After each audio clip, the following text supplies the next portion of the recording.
Okay, so Xavier, could you say your full name and where are you studying and what are you studying? I'm Xavier Léger-Guest. I study at McGill. I'm studying political science and 2 minors, one in history and Arabic. Mm-hmm. And where are you from originally?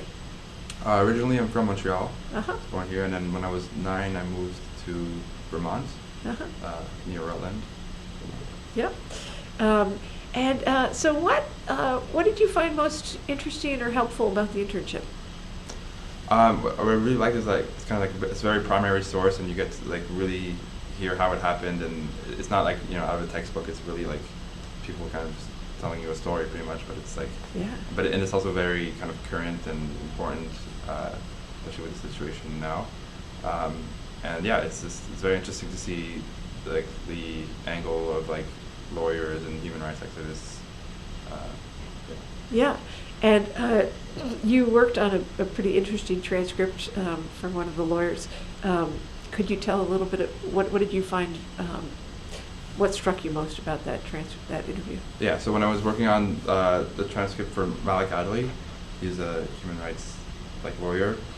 He was a really fearless guy, and he has all these like amazing stories of kind of like totally not caring that the police or the military are like bugging his house and the office and listening on everything, and then at some point he gets taken into like the police headquarters or military headquarters or something, and then they're trying to screw with him, and they're saying, oh, I'm really proud of what you're doing, but he totally sees through all that act, and he goes, no, I love my president, and stop saying that those things will kill you kind of thing, and then they let him go.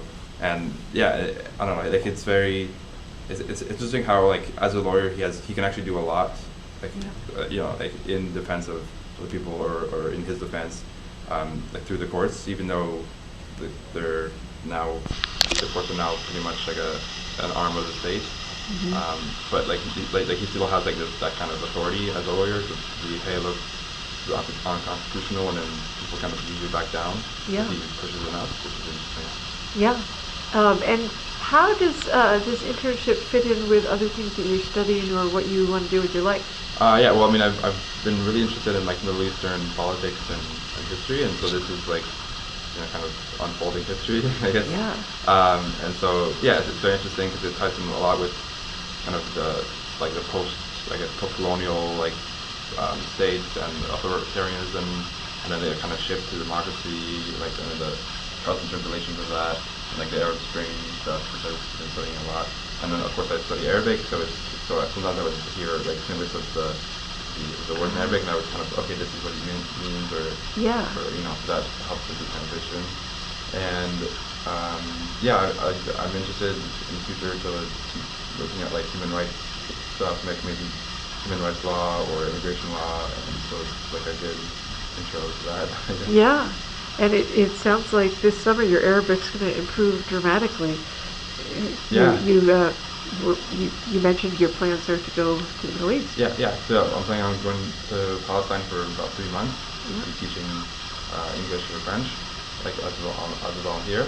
But I'll also get free Arabic lessons and just be immersed in an environment with Arabic all around me. It's going to help me kind of push my language skills to the next level. So. And you'll be trilingual. Yeah, I'll be trilingual, French, English, Arabic. Oh, that's terrific. So what do you think in 20 years, what do you think you'll remember about this internship or the oral history that you worked on? I think it'd be really cool in 20 years just to kind of like think back that like, wow, I was like one of the first people to really analyze and really deal with and really work with these documents or these memories or whatever of such an important event in the world or in the Middle East. And like this is such a turbulent time for Egypt, and and I can say, well, I heard first-hand accounts and very fresh and kind of very raw kind of data. So it was raw, right? Malik's interview was within a month of the revolution. Mm-hmm. Yeah, and he was arrested during the revolution. Yeah, he was arrested twice, I think. Yeah, for bringing blankets to the square. Yeah, he tried to bring like 300 blankets to the square. And Yeah. Okay, is there anything else you'd like to say? It's been a very interesting time, and I had fun doing it. So thank you even though it's transcribing, which can be a little tedious sometimes. It was a bit tedious, but it was a good mind training and kind of so it's good in that way. Yeah, so thank you for the opportunity. Oh, thank you. Okay.